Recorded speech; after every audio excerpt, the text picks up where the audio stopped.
Big game coverage live from Los Angeles. Powered by AA Best Bail Bonds, Nearside App, Texas Cheer Liquor, and Southern Recipe Small Batch Pork Rinds. For a while, hang on, Baron Taylor's coming over here. We'll have to save the story for a different time, have to right? save the story. Table 21. I mean, yeah, they're trying to figure it out. Are we going to get the L, or are we not going to get the L? Is the question. And you talk about really behind the scenes. Yeah, stuff, exactly. Right? Well, dude, it's live radio. It is. I mean, it's fantastic. It happens. It happens. What's going on, man? Numbered table with no number. That's it. There are numbers. Hold on. We'll show you how the NFL has put the numbers on these tables. It's on a little about sheet this big. Yeah. It's like written really small on the side. Aaron Taylor joining us now here live on Radio Row, Super Bowl champion with the Packers, NFL college and football analyst. How's your Radio Row been, man? It's been good, man. It's football's a people game. And the Super Bowl, what's so great about it is you get a chance to come and be around your people you played with, played against, played for, dudes that you didn't but just watch. I bumped into Anthony Munoz this morning. Oh, wow. I'm going to do it. Hey, Mr. Munoz, you were one of my favorite players. I'm a grown-ass man fanboying off Anthony Munoz, but how could you not? The dude was a stud. Oh, man. All right, so, and again, we all fanboy here, and it doesn't matter. You got a Super Bowl ring. Yes. You talk about fanboying, right? So you meet a guy that is young in the league, maybe won a Heisman. I mean, you got kids older than this guy. Would you go, hey, sir, Mr. Smith, can we get a photo? Is there somebody at this table? Yeah, this right here. Yeah. Dude right here, Rudy J. with Devontae Smith. Did hey, that sir. happen? Did you go, sir? He went sir called on him him. sir. Rudy, how old are you? And then look at the gray in his beard. 44, and you went, sir? Not only that, And Mr. Smith, and then he lied to him. yeah, said he was an Eagles He fan. lied to him. Oh, no, you didn't. Can you believe that? Oh, man. Did you tinkle on yourself? I think he did. He left for a little while. I don't know what he was doing, My but gosh. Rudy. That's okay. No judgment, man. No judgment. To each their own. Dude, I That's mean, seriously, incredible. because I mean, we're all Cowboy fans. well, not all of us, Man, that is the definition of selling out, right? If you're like, it's one thing if you go on the other side, another division, but you're a Cowboy fan calling an Eagle player sir to lie to get his autograph? A picture. Just a picture, Okay. yeah. Just a picture. Then he got the Heisman. Oh, man. It's No, well, we got the the photo. Super Bowl is where legends are made, and unfortunately, Rudy's going to be a legend of a kind that he may not want to be. Rudy. Man. So we See what I understand deal with? what you're talking about when you're doing it, because all of us have been doing that. All I of mean, us. depending on which player comes around, it's like, oh, man, that's Barry Sanders. Yeah. Well, it's Barry Sanders. And it's like, wow. You know? Barry Sanders was one of a handful of guys in my entire career that I would get off the bench to go watch. Yeah. You got to understand, he was on when I'm resting on offense, because we just came off the field and my defense is out there and he's making them look silly. He was one of the players that I would go watch because that dude was built different. And they've done that sports analytics thing where they measure the angle of his ankles. He had so much ankle flexion that literally he was one of a kind and a unicorn, that for his style of play, his physiology allowed him to do something that most others can't do. And it was phenomenal to watch. I was an NFL player. I was a first-round draft pick. I earned my right to be on that field, but Barry had something I could never imagine having, and it was worth getting up off the bench. Dude, I cried when he retired. Unbelievable. I have shed a tear. I was like, and he retired at a time where he easily could have been the all-time leading rusher in the history of the NFL, but he ended his career like he ended touchdown drives where he turned and handed the ball to the ref and jogged to the sideline. exactly. It's insane, right? Unbelievable. I mean, the humility there is something that I think we've lost largely as a society, let alone our sport of football, and he should be commended for it. And again, I look at a Tom Brady who announced his retirement. Then it's like, yeah, we'll see, right? But that was more of an FU to the people that broke the story where he wanted to control it. Now he's dabbling just to keep it interesting. But to your point, yes. He looks like Ben Roethlisberger probably should have retired a year or two ago. And here's Barry Sanders. Yeah, I'm done. I'm just going to go do something else. And most of us, and I don't, whenever you decided it was over, or did they decide it was over? Because most don't get the opportunity to decide on their own at the top of their game. Yeah, I've got some in the tank, but I'm not going to empty it all. Yeah, it's a replacement business, and very few of us get to call our own shot. It's the NFL stands for no effing love and not for long. So it's I think I was reading the tea leaves and was making their decision easier for them. And you can't fire me, I quit. But a lot of people thought I should have retired a long time ago as a TV analyst too. So, who's to say? Maybe I'm the Ben Roethlisberger of college football, and it's time for me to hang them up, and I can go get pictures with Rudy. Can I see your ring? Yes. Hang up. Oh, man. Rudy, come here. Come here. Can he wear your ring? Oh, come here, Rudy. Oh. Come here, Rudy. That's the wrong kind of legend I want touching this. Come here, Rudy. You would get some bad vibes. Okay, if you're gonna do the Heisman for Mr. Smith, I want you to do an offensive lineman pose. I want to see your pass set. Rudy's look over at here. this. Yeah, do it into that camera. Yeah, right here. Yeah. Get your elbows in. What you doing, boy? Yeah. Here we go. Chest out. Come on now. There we go. Come on there now. we go. Lower center of gravity. I don't know that if quarterback Rudy, was sacked. I don't know if Rudy's got the flexibility that Barry had. Sad part is that's a soccer player. Oh my gosh. Was. Man. Yeah, that was definitely player. a sack right there for sure. There was you could start for Cincinnati with that concept. That's it. Turnstile. There you go. Sorry, great fellas. segue. Professional broadcaster. Love it. Nowhere close Pick to up. hanging Keep it up. moving, guys. Absolutely. Everybody keeps talking about it. Joe Burrow, if he can stay upright, will have a chance, but can that offensive line protect him long enough to get rid of the pass quickly? I think an even bigger question is, can Joe Burrow get rid of the football quickly and not hold on to it so long? That's part of what compounded the pressure that they've been giving up front. They were third in the league in sacks allowed. A lot of that was Joe Burrow trying to do too much. But you love a quarterback that'll hang there in the pocket, tries to make things happen down the field, has ice water running through his veins, but at times it was problematic. So a big key to Cincinnati is going to be their play call choice, staying in the head of the sticks so that they're in mixed downs on third down where it's not predictable and obvious pass. They're going to have to play clean and not have penalties. They're going to need Joe Mixon to show up, whether it's a running back out of the backfield catching the football, which he's got great hands and largely done this year. He scored 13 touchdowns on the ground. His production's been a little waning towards the end of the year, but to me, he's a key player. How are they going to help in pass protection? With tight ends chipping, with Joe Mixon and the other running backs coming and chipping before they release? Are they going to slide? Are they going to do boots? Are they going to move the release point? They're going to have to do everything they can because the Rams bring a trio of players in Leonard Floyd, Aaron Donald, and Von Miller that in and of themselves are a matchup nightmare. And when you have all three of them and can mix and match,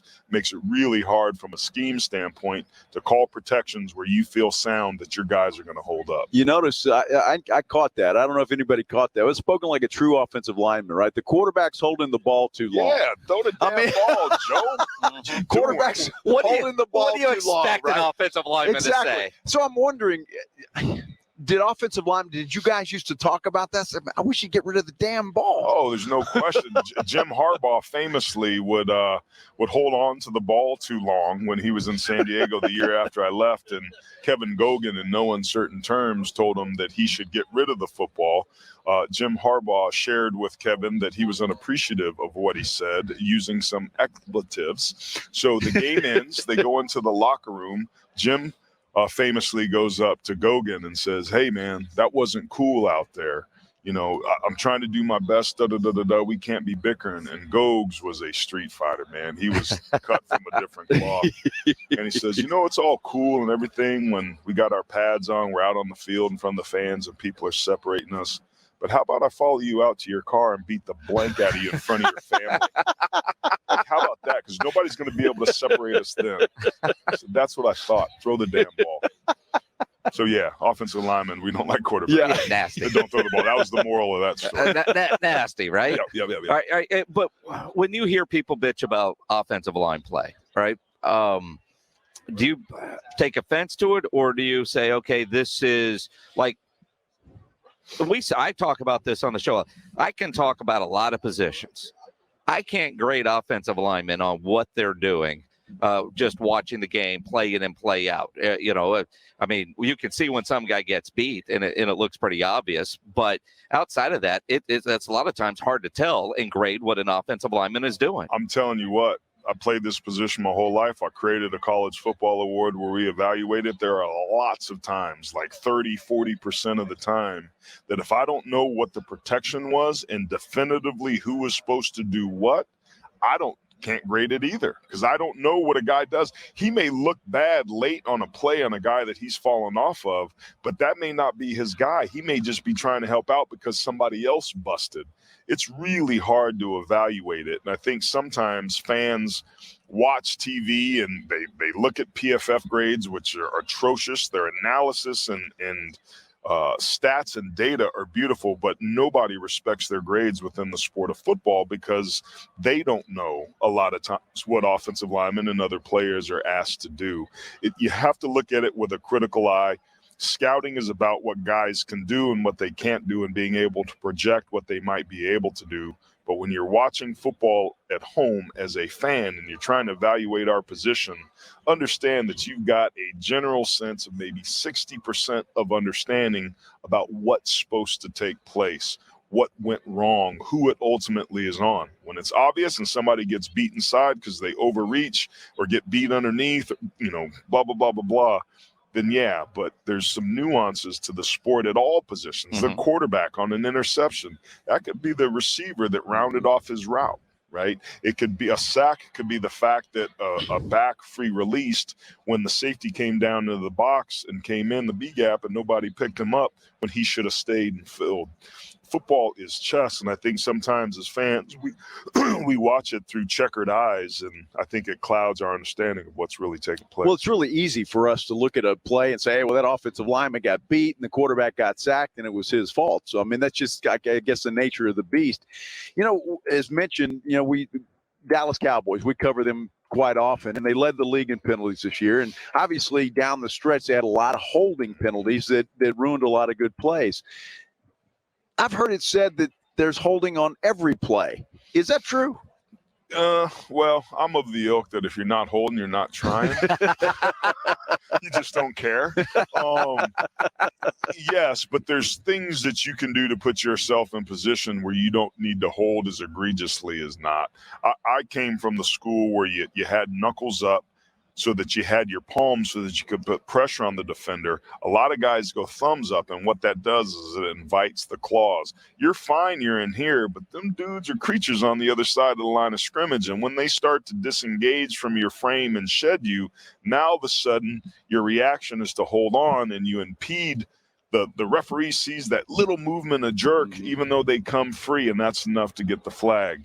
What people also don't understand is that the officials watch game tape too, and they know players' tendencies. They used to come up to me and be like, we got your eye on your 73. We know you like to run down the field and peel people off the pile. You do that today too late, we're going to throw a flag on you. Oh, wow. So they do their homework, so they know who the holders are. They know who the defensive linemen are that crowd the neutral zone. They know all the tendencies of the players because they need to look for that stuff to make sure they get it right. Wow. Aaron Taylor joining us here on the Blitz, Super Bowl champion, won it with the Green Bay Packers when they beat the New England Patriots. You got to tell us a good Brett Favre story.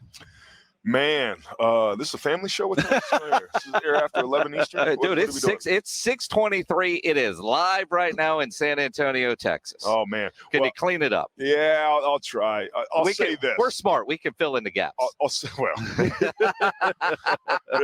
there are some body part tricks that that he was famous for. I'm not talking about his phone. The flying squirrel was one, the wristwatch sitting in gum, and the proverbial punching bag. I'll let you guys fill in those gaps. He was also a huge practical joker with stink bombs. Like right when Holmgren would walk in, he'd like break one of those sulfur stink bombs. And Holmgren go, "Hey man, we got geez, that's right. What is that?" We'd all start dying laughing. Like Brett was the toughest dude I ever played at any position on any level. I watched him walk into the stadium on crutches my second year there. I think it was 95. Throw 3 touchdowns against the Cincinnati Bengals, walk out of there on crutches. Wow.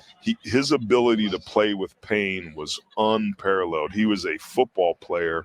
It never was about us. I was part of a 7-sack allowed Monday night game in Minnesota where it was loud and John Randall and company teed off on us. We couldn't do anything right. And it wasn't him yelling at us like, "Come on, guys, I know you're struggling, but give me a little bit of time. We'll be able to hit him up over the top with a double move. Just hang in there." And that's the type of competitor he was, man. When the game was on the line, he wanted the ball in his hand. As long as he didn't throw late across his body over the middle, we'd be all right. You know, we often say, same with Aaron, look at Brett.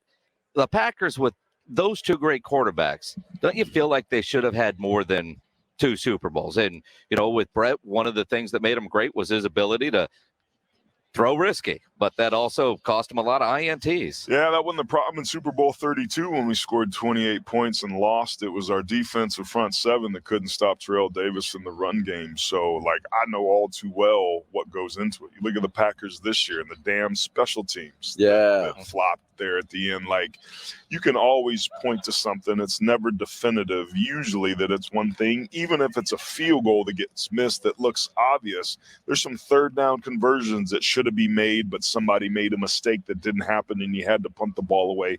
There's always a story behind the story, so it's not as simple. Yeah, seemingly there should be more, and I should have 2 rings right now and go down in history in that elite group of back-to-back Super Bowl winners. I'm a Cowboy fan. I seemingly feel like they should have a lot more too, because Dez caught it. You've been through a lot. He has, man. And speaking of going through a lot, guys, I'm here today rocking a Same Here shirt. Same Here is a global alliance of professional athletes and entertainers and musicians that are coming together to huddle up to change the narrative around mental health. I've unfortunately lost 8 dudes to completed suicide from my football circles. It's a real deal. We're at the single greatest time of uncertainty we've had in our generation in quite some time this last 2 years post-COVID.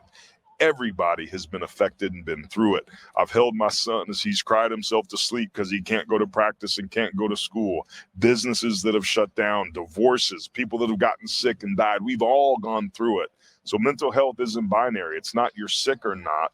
It's where are you falling on the continuum. So people like myself and Hunter Henry and Shamiko Coldsclaw and Amanda Beard are saying, yo, same here. We're successful people that have gone through some things. Let's talk about the causes and conditions, what it was like, what we did about it, what it's like now, so that we can move forward and advance this fight on this other pandemic that we're in the very early innings on, so that we can all just enjoy a better quality of life that we all deserve and that's sitting right at our feet. Hashtag on the shirt is hashtag Same Here. Is there a website people can go to learn more? Yes, there is. Thank you for asking that. It's samehereglobal.org, samehereglobal.org, and you can follow us on social at samehere_global, both on Twitter and Instagram. Help join the fight, help join the huddle, and let's shift the narrative on mental health and knock it on its ass. Awesome. Great stuff. Aaron Taylor, Super Bowl champ.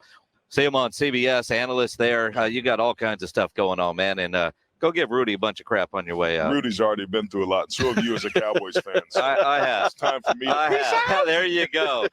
Good stuff. Hashtag Same Here. Go check out the website.